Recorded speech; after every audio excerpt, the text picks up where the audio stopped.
감사합니다. 네, 오늘은 영원한 언약 공동체라는 그런 제목으로 오늘 24장을 같이 살펴보도록 하겠습니다. 혹시 오늘 아니면 밤에 이렇게 나가시면서 하늘의 별을 한번 보시면 좋겠습니다. 최근에 여러분 별을 보신 적 있나요? 네, 뭐 별 볼 일 없죠, 여러분. 별 볼 일 없고, 또 보고 싶은 마음도 별로 없는 것 같습니다만, 우리가 보는 이 별들 은하계 안에 있잖아요. 그래서 우리의 눈으로 눈안 육안으로 보는 이런 천체를 우리는 보통 이제 은하라, 우리 은하 그렇게 얘기합니다. 갤럭시라는 것이 바로 우리 은하인데, 이 은하에 태양을 포함한 별들이 몇 개냐?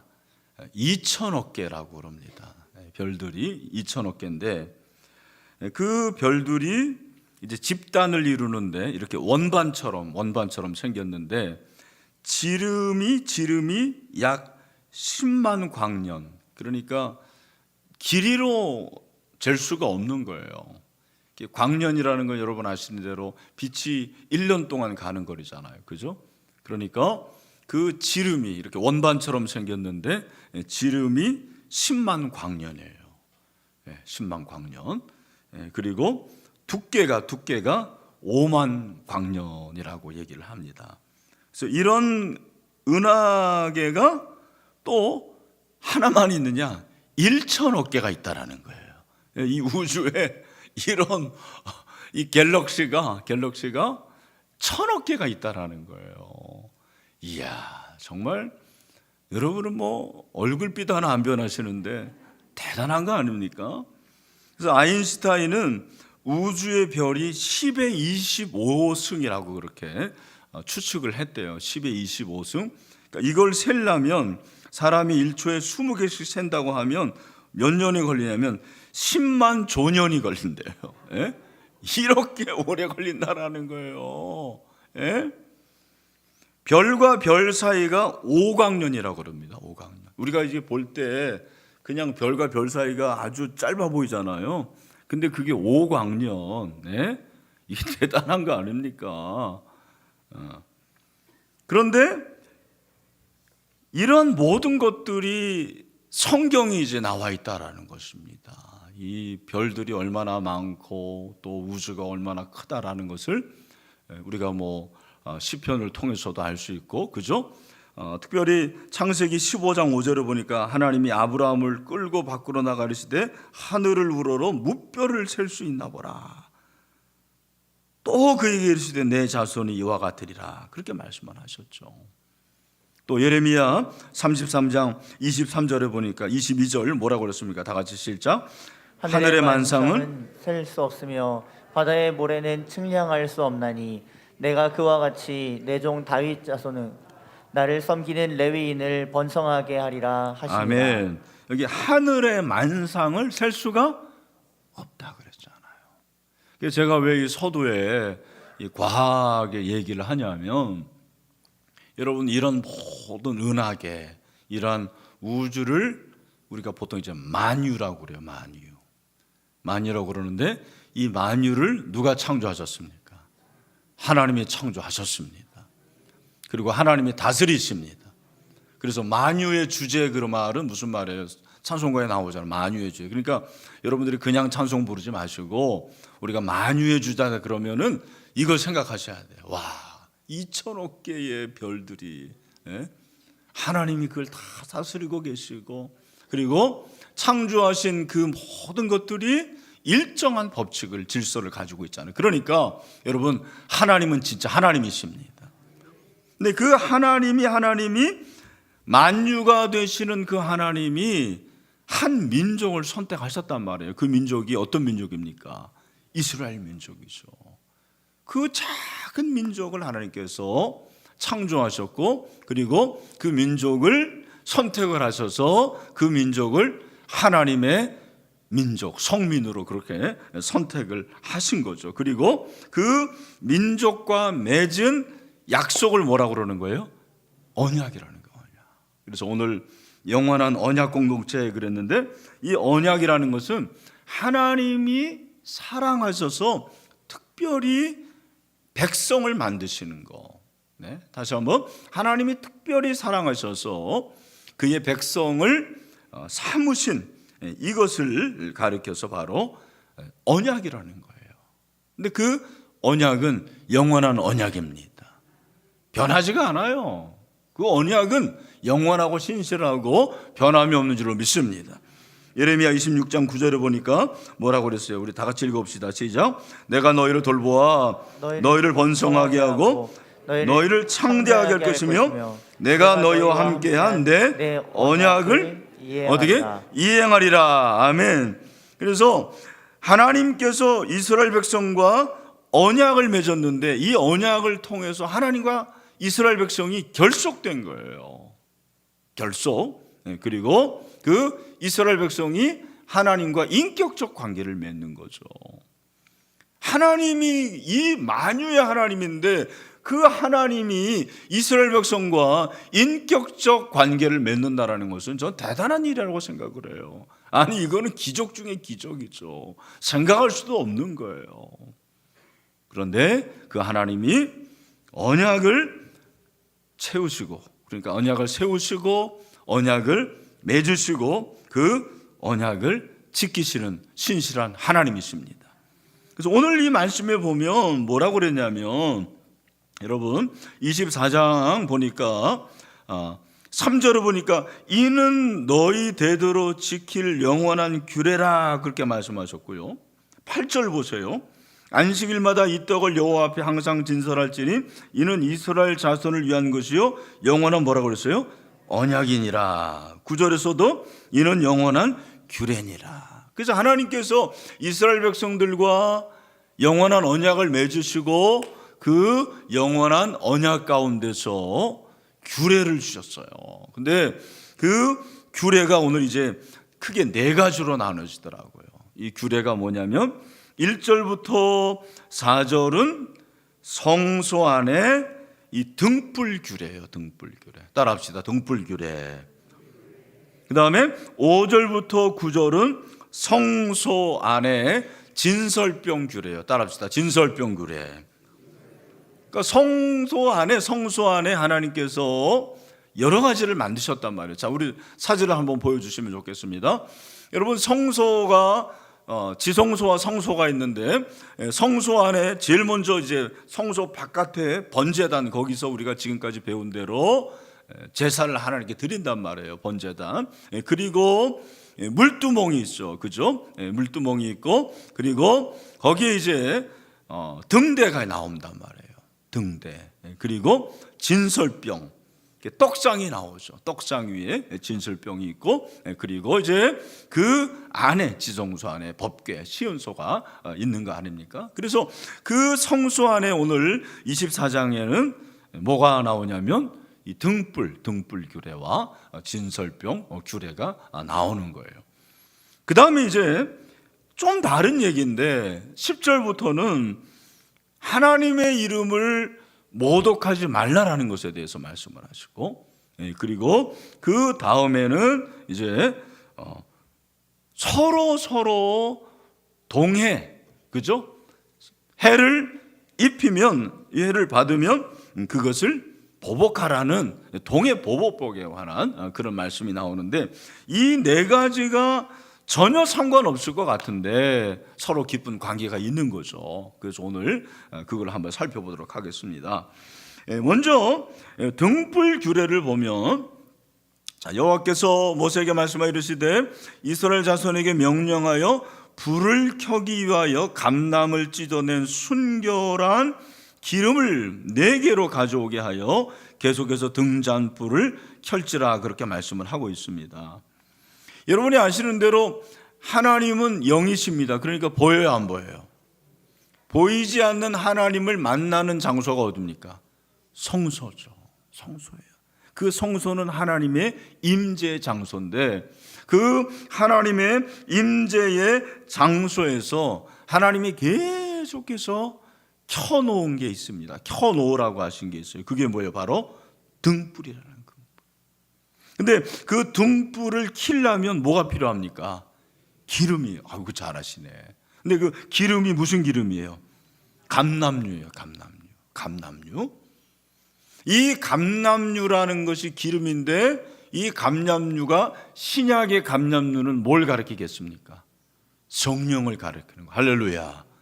성령이 계속해서 이 신약의 교회 안에 있어야 되는 거죠. 성소에 감람유가 있어서 그 감람유로 인해서 등불을 켜는 것처럼, 여러분, 이 신약의 교회, 우리 신일교회는 성령의 불이 꺼지지 않아야 될 줄로 믿습니다. 그러면 그 성령의 불을, 감람유를 통해 가지고 등불을 켜는데, 그 등불이 뭐겠습니까? 성령을 통해서 계속해서 교회 안에서 꺼지지 않아야 될 것이 있습니다. 그게 뭐예요? 따라합시다. 기도의 불이 꺼지지 않아야 될 줄로 믿습니다. 그러니까 오늘 말씀은 하나님께서 그 성소 안에 등불을 계속해서 켜놓으라는 거예요. 그 3절에 아론은 회막안 증거계 회장 밖에서 저녁부터 아침까지 여호와 앞에 항상 등잔불을 정리할지니 이는 대대로 지킬 영원한 규례니라, 그렇게 말씀을 하고 있습니다. 영원한 언약 공동체 안에서 하나님께서 우리에게 명령하시는 것이 무엇이냐면, 성령을 통해서 우리 안에 기도의 불이 꺼지지 않아야 되는 거죠. 저는 우리 교회가 그렇게 되기를 소망합니다. 기도의 불. 그것이 언약 공동체에서 아주 중요한 거예요. 그 기도의 불이 켜질 때 그 불이 비치는 곳마다 어둠이 밝혀지는 거죠. 그것이 바로 뭘까요? 복음 전파예요. 그래서 저는 전도와 기도가 항상 같이 가는 걸 발견합니다. 예수님도 먼저 기도하시고 그 다음에 어디 가십니까? 복음 전도하러 가시는 거죠. 우리 70인 전도대도 기도하고 복음 전도하고. 그래서 여러분들이 복음을 전하려면 항상 성령의 불이 타올라야 돼요. 기도의 불이 타올라야 됩니다. 그리고 교회가 전도하는 교회가 되려면 어떻게 됩니까? 기도의 불이 켜져야 돼요. 날마다. 새벽에, 그리고 이렇게 수요 기도회, 그리고 금요 기도회, 계속해서 기도의 불이 커져야 되는 거죠. 그래서 저는 우리 신일교회가 기도하는 교회가 되는 줄로 믿습니다. 복음의 빛이 꺼지지 않도록 해야 돼요. 그게 이제 등불 규례고, 그 다음에 이제 진설병 규례가 나오는데, 너는 고운 가루, 5절입니다. 가져다가 떡 12개를 굽되 각 덩이를 10분의 2 에바로 하여. 그러니까 진설병 한 개가 4.6리터니까 엄청나게 큰 거예요. 엄청나게 큰 거. 그거를 6개 해가지고 12개의 진설병을 만들라는 것입니다.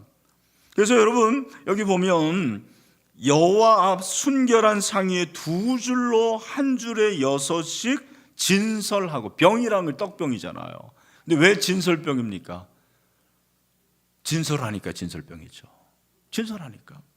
그랬잖아요. 6씩 진설하고, 그 다음에 너는 또 정결한 유향을 그 각 줄 위에 두어 기념물로 여호와께 화제를 삼을 것이라. 그래서 안식일마다 이 떡을 여호와 앞에 항상 또 진설하라. 진설이라는 것은 거기가 이렇게 만들라라는 거예요. 떡을 만들어서 거기에 배치하라, 진설하라, 그렇게 말씀을 하시는 것입니다. 중요한 것은 이 진설병이 어디에 있어야 되냐면, 오늘 보니까 여호와 앞에 항상 진설할지니, 그렇게 말씀했더라고요. 여호와 앞에. 그래서 진설병을 다른 말로 얼굴의 떡이라 그렇게 하더라고요. 얼굴의 떡. 누구의 얼굴일까요? 하나님의 얼굴. 하나님의 얼굴의 떡. 그러니까 그 하나님의 얼굴, 하나님을 볼 수 있는 것이라 그렇게 말씀하고 있죠. 그러니까 왜 성소에서 오늘 레위기 24장에서 등불과 진설병을 말씀을 하시냐면 그 등불이 하나님의 임재, 기도라고 그러면 진설병은 뭘 바라볼까요? 하나님 앞에서 우리에게 주시는 말씀이죠. 말씀. 이 진설병이 떡, 하나님의 말씀이에요. 영원한 언약의 상징, 하나님의 말씀입니다. 여러분, 교회는 언약 공동체인데 이 영원한 언약 공동체에게 주시는 하나님의 약속이 바로 하나님의 말씀이에요. 이 하나님의 말씀을 우리는 날마다 먹어야 되는 거예요. 그러니까 여러분, 교회의 상징이 뭐냐? 교회의 표지, 교회의 표식이 뭐냐? 세 가지죠. 뭐죠? 성례와 그 다음에 말씀과 권징이잖아요. 말씀과 성례와 권징이 교회의 표식이에요. 그러니까 하나님의 교회, 진정한 교회라면 그 교회는 하나님의 말씀이 날마다 살아있어야 돼요. 그리고 권징이 행해져야 되고 성례, 성찬과 세례가 행해되는 거예요. 근데 제사장이 그 진설병을 진설한 후에 어떻게 하고 그럽니까? 오늘 9절에 보니까 이 떡은 아론과 그의 자손에게 돌리고 그들은 그것을 거룩한 곳에서 어떻게 하였습니까? 먹을지니 이는 여호와의 화제 중 그에게 돌리는 것으로서 지극히 거룩함이니라. 이는 영원한 규례니라. 아멘. 그러니까 이 떡은 하나님의 말씀인데 그 말씀을 어떻게 해야 돼요? 우리가 먹어야 돼요. 저 여러분이 하나님의 말씀을 먹게 되기를 바랍니다. 신약의 이 말씀은 누구를 말합니까? 예수 그리스도시죠. 그죠? 요한복음 6장 48절 뭐라고 했습니까? 내가 곧 생명의 떡이니라. 아멘. 요한복음 6장 53절에서 뭐라고 그랬어요? 다 같이 시작. 예수께서 이르시되 내가 진실로 진실로 너에게 이르노니 인자의 살을 먹지 아니하고 인자의 피를 마시지 아니하면 너희 속에 생명이 없느니라. 아멘. 여러분, 우리가 예수 그리스도의 말씀을 먹어야 돼요. 그렇죠? 예수 그리스도의 말씀을 날마다 먹어야 되는 것이죠. 오늘도 여러분이 이 말씀을 먹는 줄로 믿습니다. 이 말씀이 날마다 새로워져야 돼요. 옛날에 알고 있는 그런 말씀이 아니죠. 날마다 리뉴얼하는 새로운 말씀이 돼야 되는 거예요. 그래서 오늘 이 말씀을 보면 매 안식일마다 이 떡을 여호와 앞에 항상 진설하라고 그랬거든요. 안식일마다예요. 등불은 매일이에요. 매일 정리를 해야 되고 진설병은 안식일마다 일주일 우리가 하나님의 말씀을 늘 먹어야 되는 거죠. 그죠? 그리고 그 하나님의 말씀을 통한 우리에게 주시는 은혜가 날마다 새로워져야 돼요. 구태여는 은혜가 아닙니다. 내가 알고 있는 은혜가 아니고 하나님이 주시는 새로운 은혜를 통해 가지고 여러분들이 날마다 새로워지게 되길 축원합니다. 그래서 오늘도 이 말씀을 통해 가지고 아 그렇구나가 나와야 돼요. 늘 우리가 하나님의 말씀을 묵상할 때도 제가 그러잖아요. 아하 포인트. 그렇구나. 설교를 들으면서도 그렇구나. 하나님의 뜻이 여기에 있구나. 그 하나님의 말씀을 깨닫고 그 말씀대로 지켜 행하는 그 공동체가 영원한 언약의 공동체인 줄로 믿습니다. 하나님께서 그러한 언약의 공동체에게 주신 선물이 바로 기도와 말씀이라는 거예요. 그래서 모든 교회는 말씀과 기도로 전무해야 돼요. 그리고 우리는 말씀과 기도로 거룩하여지는 줄로 믿습니다. 그죠? 우리가 어떻게 거룩합니까? 다른 게 아니에요. 우리는 수도함으로 무슨 명상으로 거룩해지는 게 아니죠. 하나님의 말씀과 기도로 우리는 거룩해지는 줄로 믿습니다. 영원한 언약 공동체에게 주시는 하나님의 은혜가 바로 이 기도와 말씀이라는 것을 깨닫게 되는 거예요. 이제 10절 이하는 신성모독에 관한 경고를 하고 있죠. 10절에 보니까 이스라엘 자손 중에 그의 어머니가 이스라엘 여인이요 그의 아버지는 애굽 사람인 어떤 사람이 나가서 한 이스라엘 사람과 진영 중에서 싸우다가 그 이스라엘 여인의 아들이 여호와의 이름을 모독하며 저주함으로 무리가 끌고 모세에게로 가니라.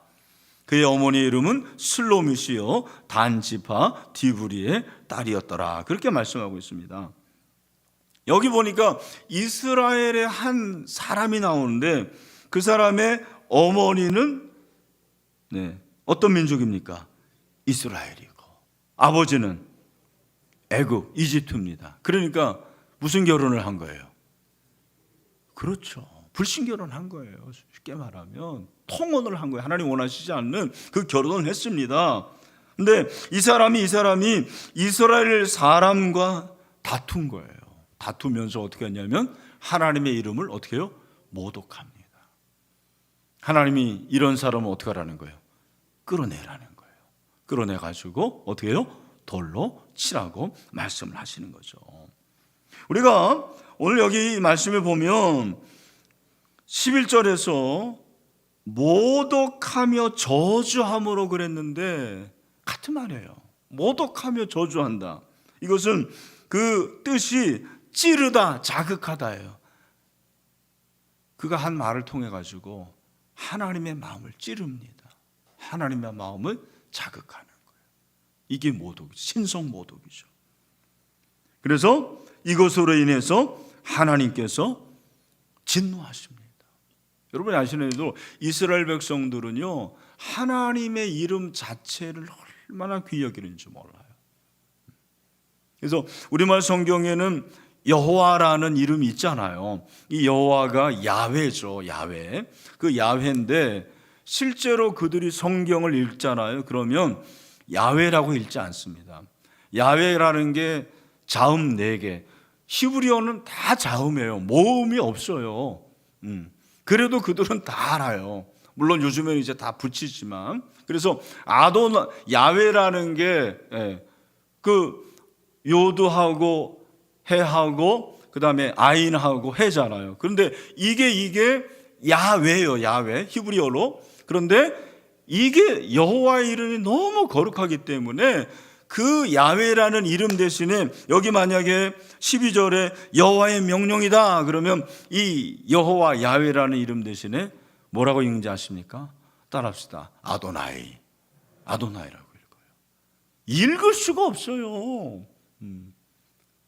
그러니까 여러분 대통령의 이름을 우리는 함부로 읽는, 함부로 욕하는 시대에 살고 있는데 이스라엘 백성들은 하나님의 이름을 얼마나 귀히 여기는지 이름 자체도 못 불렀어요.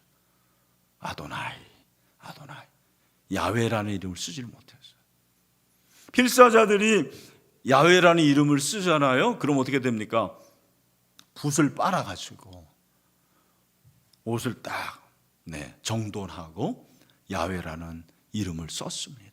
그 정도로 하나님의 이름을 귀하게 여기고 하나님의 이름을 너무나 소중히 여긴 거예요. 그런데 이 사람 지금 이 이스라엘의 한 남자, 이 남자는 하나님의 이름을 모독하고 하나님의 이름을 저주하죠. 어떻게 합니까? 돌로 쳐 죽입니다. 돌로 쳐 죽여요. 근데 돌로 쳐 죽이는데 신기한 것은 14절 보십시오. 그 저주한 사람을 진영 밖으로 끌어내어 그것을 들은 모든 사람이 그들의 손을 그의 머리에 얹게 하고 온 회중이 돌로 그르쳤어요. 무슨 말입니까? 이 사람이 하나님의 이름을 모독한 걸 들은 사람들이 있을 거 아니에요. 근데 그 하나님의 이름을 저주한 소리를 들은 사람들도 다 오염이 된 거예요. 여호와의 이름을 모독한 것을 들었어요. 어떻게 됩니까? 그 들은 사람들이 모독한 사람의 머리에 손을 얹습니다. 이 전가죠. 전가. 내가 오염됐는데 이 모든 것을 네가 다 가져가라라는 거예요. 그런 다음에 이 사람을 진영으로 끌어가지고 돌로 치는 그것을 우리에게 말씀을 하십니다. 여러분 우리가 이 말씀을 보면서 깨달을 것은 무엇이냐면 하나님의 이름을 얼마나 소중하게 여기는 줄 알아야 돼요. 우리가 하나님의 이름을 함부로 하고 하나님이 하신 일에 대해서 우리가 경시하고 멸시하고 그러면 안 되는 거예요. 늘 하나님은 만유의 주제시다. 그 하나님을 경외하고 존경하고 경배하는 저와 여러분 되시기를 주님의 이름으로 축원합니다. 언약 공동체가 해야 할 일이 뭐냐? 다른 거 아니에요. 하나님의 이름을 계속 높이는 거예요. 하나님의 이름을 영화롭게 하고 모독하지 않는 것을 우리에게 말씀을 하고 있습니다. 그 다음에 이제 17절부터 23절은 또 다른 얘기가 나오는데 그게 뭐냐면 상해 죄에 대해서 얘기를 하고 있습니다. 그래서 사람을 쳐 죽인 자는 반드시 죽일 것이다. 오늘날 이제 사형제도와 비슷한 거예요. 오늘날 이제 뭐 사형이 이게 옳으냐 그르냐라는 것에 대한 논란이 있지만 어떻든 간에 율법에서는 사람을 쳐 죽이면 그 사람도 죽는 거예요. 짐승을 쳐 죽인 자는 짐승으로 짐승을 갚을 것이며, 그 다음에 이제 19절 20절 말씀을 같이 한번 읽어보겠습니다. 시작. 그 이웃에게 상해를 입혔으면 그가 행한 대로 그에게 행할 것이니 상처에는 상처로 눈에는 눈으로 이에는 이로 갚을지라. 남에게 상해를 입힌 그대로 그에게 그렇게 할 것이며. 자, 여기 보니까 남에게 상해를 입혔으면 그도 어떻게 해야 돼요? 해를 받아야 돼요. 그래서 우리가 잘 아는 말씀이 20절이잖아요. 상처는 상처로, 눈에는 눈으로, 이는 이로 갚을지라. 이것을 무슨 법이라고 그래요?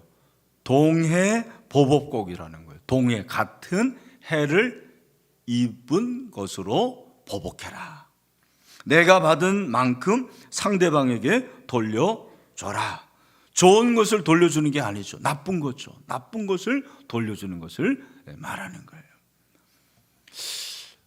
이제 우리가 이런 말씀을 접하면 어떤 질문을 하게 되냐면 의아해야 하는 것이, 하나님이 사랑인데 아니 사랑은 다 덮는 거 아니에요? 오늘 우리가 베드로전서 4장에서도 보았지만 사랑은 허다한 죄를 덮느니라고 그러죠. 덮어줘야 되는 거 아니에요?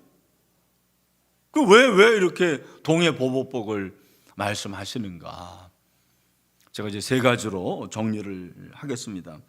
첫 번째로 이것은 이웃에 대한 악행을 금지하기 위한 거라는 거예요. 이런 법이 있어서 하나의 이제 시범 케이스가 되는 거예요. 아, 이웃에게 함부로 하면 안 되겠구나. 이웃에게 함부로 욕을 한다든지, 이웃에게 함부로 폭력을 가한다든지 그러면 안 되겠구나. 여러분, 이웃을 사랑하는 게 그게 언약 공동체의 모습이라니까요. 그런데 여기서 한 가지, 가장 가까운 이웃이 누구라고 그랬어요? 가장 가까운 이웃이 누굽니까? 내 배우자죠. 내 남편, 내 아내가 가장 가까운 이웃이에요. 여러분은 이웃을 사랑합니까? 사랑하지 않습니까? 예? 진짜 믿어도 됩니까? 제가 집에 안 가봐도 돼요? 근데 우리는 먼 이웃은 사랑해. 저 우크라이나 땅을 위해서 기도하고 눈물을 흘리고 막 그러는데 제일 가까운 이웃은 어떻게 하는 거예요? 함부로 하는 거예요. 욕하고 비난하고 어떤 사람 막 때리기까지 합니다. 이건 말도 안 되는 얘기예요. 그러면 안 됩니다. 왜 하나님께서 이 법을 주셨냐면 이웃에 대한 악행을 금지해라. 우리 신일교회 모든 성도들은 이웃을 사랑하게 되기를 바랍니다. 이웃을 사랑해야 돼요. 동해보복법은 보복하라 그 말이 아니고, 네가 이웃을 상해하면 너도 보복받는 거야. 잘해. 그 말이에요. 그 말. 그죠? 이웃에 대한 보호를 말하는 거예요. 두 번째, 생명을 존중하게 하기 위함이에요. 여러분, 만유의 주제이신 하나님이 그 수많은 별들과 이 세상의 모든 만물을 창조하셨는데 그 중에 최고가 누굽니까? 사람이에요, 사람. 아무리 우주가 뭐 대단하고 은하계가 뭐 엄청나지만 그 모든 것을 다 주어더라도 한 영혼을 살릴 수 없어요. 여러분, 천하보다도 한 영혼이 소중합니다. 그걸 말해주는 거예요. 영혼이 소중하다, 생명이 소중하다, 생명을 존중해라 라고 말씀을 하시는 것입니다. 그러니까 생명을 함부로 하는 것은 곧 누구를 함부로 하는 거예요? 하나님. 왜? 그분이 만유의 주자가 되시는데 그 만유의 주자가 되신 하나님이 만드신 생명을 함부로 하면 안 되는 거예요. 물론 뭐 동물이나 또 뭐 곤충, 뭐 불교에서는 그런 것까지 다 얘기합니다만 가장 존귀한 건 사람이에요. 사람. 여러분, 사람이 얼마나 소중한 존재입니까? 그래서 그 사람의 생명을 존중히 여길 것을 말씀하고 있죠. 그러니까 이웃에 대한 악행을 금지하고 그리고 생명을 존중하는 거. 세 번째는 이게 중요한데 사실 이 법의 초점은 보복이 아니고 존중이에요. 이웃에 대한 존중입니다. 이웃을 사랑하는 것입니다. 자, 이 법을 예수님도 말씀하셨어요. 예수님도 말씀하셨는데 예수님은 이 동해 보복법을 어떻게 바꾸십니까? 우리가 그걸 살펴봐야 돼요. 그게 중요한 것 같아요. 예수님이 산상순에서 마태복음 5장 38절 이하에서 말씀하셨습니다. 좀 긴데 우리 같이 한번 읽어보겠습니다. 시작.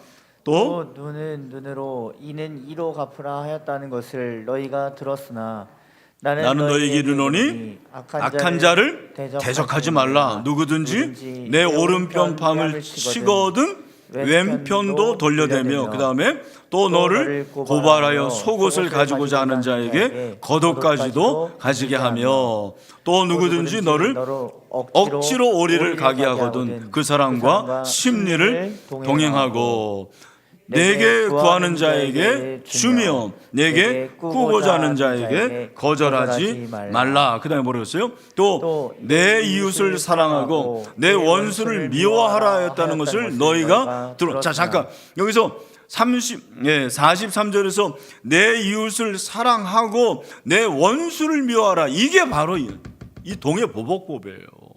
율법은 이웃 사랑이 율법이지만 구약의 율법은 원수는 갚아야 되는 거예요. 원수를 미워하라는 말이 그 말이에요.